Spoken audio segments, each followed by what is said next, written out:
కాబట్టి చెప్తున్నాను, జీవితం అనేది ఒక యుద్ధం. దేవుడు మనల్ని వార్ జోన్లో పడేశాడు. Be alert, protect your self.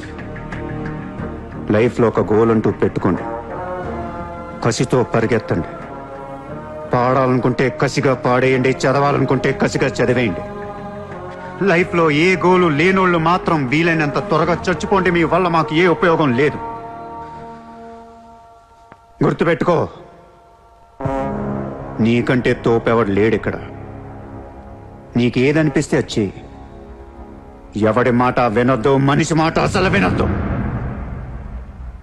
నీ టార్గెట్ 10 మైల్స్ అయితే aim for the 11th mile. కార్తే దిమ్మ తిరిగిపోవాలి. చల్.